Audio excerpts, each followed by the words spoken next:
നമസ്കാരം, ഋഷിപ്രപ്നം ചാനലിലേക്ക് ഏവർക്കും ഹൃദ്യമായ സ്വാഗതം. ഇപ്പോൾ നാം അവതരിപ്പിക്കുന്നത് മേടസംക്രമവും അതിന്റെ ഫലങ്ങളുമാണ്. മേടസംക്രമ ഫലവും സംക്രമ ഫലത്തിൽ വരുന്നത് സൂര്യസംക്രമത്തിന്റെ ഫലവും അതേപോലെ തന്നെ ദേവതാ ഉദയത്തിന്റെ ഫലവും പ്രത്യേകമാണ്. മറ്റ് നക്ഷത്ര ഫലങ്ങളിൽ നിന്ന് വ്യത്യസ്തമായിട്ടുള്ള ഫലപ്രവചന രീതിയാണ് ഇത്. ആ ഒരു കാര്യം മനസ്സിൽ വെച്ചുകൊണ്ട് ഈ വീഡിയോയെ സമീപിക്കുക. 27 നക്ഷത്രങ്ങളുടെയും പ്രത്യേകം അത്തരത്തിൽ സംക്രമ ഫലവും നക്ഷത്ര ഫലങ്ങളും പറയുന്നുണ്ട്. ഇപ്പോഴത്തെ ഗ്രഹസ്ഥിതി പ്രകാരമുള്ള നക്ഷത്ര ഫലങ്ങളും പ്രത്യേകമായിട്ട് ഈ വീഡിയോയിൽ തന്നെ പറയുന്നുണ്ട്. അതുകൊണ്ട് തന്നെ നല്ലൊരു വീഡിയോ ആണ്, നിങ്ങൾക്ക് ഏവർക്കും പ്രയോജനപ്പെടും എന്ന് വിശ്വസിക്കുന്നു. ദേവതാ ഫലവും സംക്രമ ഫലവും നക്ഷത്ര ഫലവും ഒക്കെ പരസ്പരം വ്യത്യസ്തങ്ങളായിരിക്കാം. എല്ലാത്തിലും നല്ലത് വരികയാണെങ്കിൽ അത് ആ നക്ഷത്രക്കാർക്ക് ഏറ്റവും ഗുണപ്രദവും, മധ്യമമാണ് എങ്കിൽ അതിനനുസരിച്ചും, ദോഷമാണെങ്കിൽ അതിനനുസരിച്ചുള്ള പരിഹാര കർമ്മങ്ങളും ചെയ്ത് വരുന്ന ഒരു വർഷക്കാലം മുന്നോട്ട് പോവുക.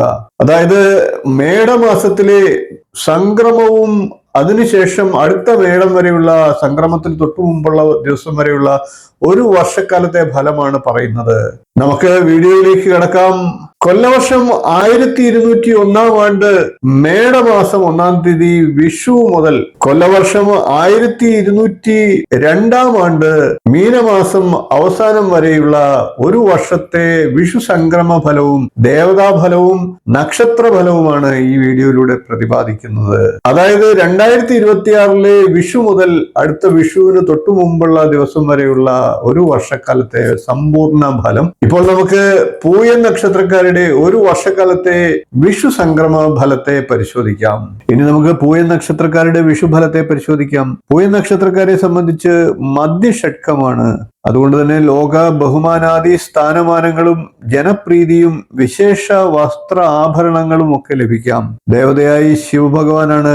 അതുകൊണ്ട് തന്നെ കുടുംബ സുഖഹാനിയും മനോദുഃഖവും അതോടൊപ്പം തന്നെ വന്നേക്കാം. ഇനി നമുക്ക് പൂയൻ നക്ഷത്രക്കാരുടെ വരുന്ന വിഷുവർഷത്തെ സമ്പൂർണ്ണ നക്ഷത്രഫലത്തെ നോക്കാം. പൂയൻ നക്ഷത്രത്തിൽ ജനിക്കുന്നവർ ശാന്തപ്രകൃതിയും ധനഭാഗ്യമുള്ളവരും ബുദ്ധിമാന്മാരായിട്ടും പരോപകാരികളായിട്ടും ലജ്ജയില്ലാത്തവരായിട്ടും ഭവിക്കും. സ്ത്രീകൾ ദേവന്മാരിലും ഗുരുക്കന്മാരിലും ഭക്തിയുള്ളവരിലും രമ്യകർമ്മങ്ങളിൽ അധികമായിട്ടുള്ള സുഖവും സന്താനയുക്തയുമായിരിക്കും. വ്യാഴം ജന്മത്തിലും 12ലുമായിട്ട് സഞ്ചരിക്കുന്ന കാലമാണ്.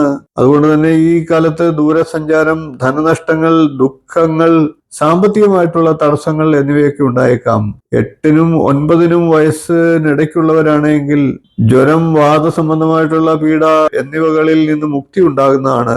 9 വയസ്സ് മുതൽ 25 വയസ്സ് വരെയുള്ള പൂയ നക്ഷത്രക്കാർക്ക് ഈ വർഷം വിദ്യയ്ക്ക് അഭിവൃദ്ധിയും മനസ്സിന് സന്തോഷവും ലഭിക്കുന്ന പല കാര്യങ്ങൾ സംഭവിക്കുന്നതാണ്.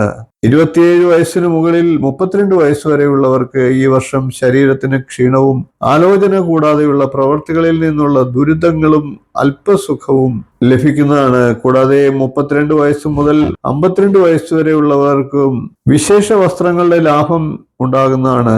കൂടാതെ സമ്പത്തും ശത്രുനാശവും കീർത്തിയും ലഭിക്കുന്നതാണ്. അതേപോലെ തന്നെ 52 വയസ്സ് മുതൽ 58 വയസ്സ് വരെയുള്ളവർക്ക് ഈ വർഷം ചെറിയ രീതിയിലുള്ള അലച്ചിലും അതുകൊണ്ട് തന്നെ നേട്ടങ്ങളും ഉണ്ടാകാം. 58 വയസ്സ് മുതൽ 68 വയസ്സ് വരെയുള്ളവർക്ക് ഈ വർഷം സുഖഫലങ്ങളും കുടുംബസുഖവും, 68 മുതൽ 75 വയസ്സ് വരെയുള്ളവർക്ക് ഈ വർഷം അധ്വാനത്തിൽ നിന്നുള്ള ഗുണഫലങ്ങളും സ്വപരിശ്രമം കൊണ്ടുള്ള നേട്ടങ്ങളും ഉണ്ടാകാം.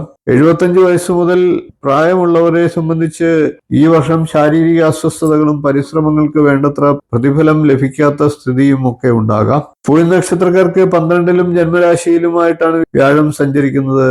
9ൽ ശനിയും 8മത്തിൽ രാഹുവും സഞ്ചരിക്കുകയാണ്. അതുകൊണ്ട് തന്നെ പ്രായേണ അനുകൂലമല്ലാത്ത സാഹചര്യങ്ങളാണുള്ളത്. ഏതു രംഗത്തും വിജയം അനായാസമാക്കില്ല. പോരാട്ട വീര്യവും സ്ഥിരോത്സാഹവും ക്ഷമയും ആവശ്യമാണ്. വാഗ്ദാനങ്ങൾ ലംഘിക്കപ്പെട്ടേക്കാം. ബന്ധുക്കളിൽ നിന്ന് സഹായം ലഭിക്കണമെന്നില്ല. വിദ്യാഭ്യാസ കാര്യത്തിൽ തടസ്സങ്ങളും ഉണ്ടാകാം. ന്യായമായിട്ടുള്ള അവകാശങ്ങൾ ബലം ചെലുത്തി നേടേണ്ട സാഹചര്യങ്ങൾ ഉണ്ടാകാം. സുഹൃത്തുക്കൾ വഞ്ചിക്കുകയാണ് എന്ന തോന്നൽ ഉണ്ടായേക്കാം. ചെയ്തു പോന്നിരുന്ന തൊഴിലിൽ വളർച്ച പരിമിതമായിരിക്കും. അധികമായി മുതൽ മുടക്കുന്നത് ആലോചിച്ചു വേണം. ദൂരദിക്കുകളിൽ ജോലിവശാൽ വേറിട്ട് കഴിയുന്ന ഭാര്യാഭർത്തക്കന്മാരായിട്ടുള്ളവരെ സംബന്ധിച്ച് ഒരുമിക്കാനുള്ള അവസരങ്ങൾ ചുരുങ്ങുന്നതാണ്. വീട് നിർമ്മാണത്തിലെ തടസ്സങ്ങൾ വിഷമിപ്പിച്ചേക്കാം. ചെറിയ നേട്ടങ്ങളും ന്യായമായിട്ടുള്ള ധനവരുമാനവും ആശ്വാസമാകുന്നതാണ്. കന്നി, തുലാം, വൃശ്ചികം, ധനു, മേടം, ഇടവം എന്നീ മാസങ്ങൾ കൂടുതൽ നേട്ടങ്ങൾ കരഗതമാവുന്നതാണ്. വീഡിയോ ഇഷ്ടപ്പെട്ടുവെങ്കിൽ ഒന്ന് ലൈക്ക് ചെയ്യുക, ഷെയർ ചെയ്യുക, ചാനൽ ഒന്ന് സബ്സ്ക്രൈബ് ചെയ്യുക, നിങ്ങളുടെ അഭിപ്രായം കമന്റായിട്ട് അറിയിക്കുക. ഇനിയും ഇതുപോലുള്ള നക്ഷത്ര വിശേഷങ്ങളുമായി നമുക്ക് വീണ്ടും കാണാം. നന്ദി, നമസ്കാരം, ശുഭദിനം.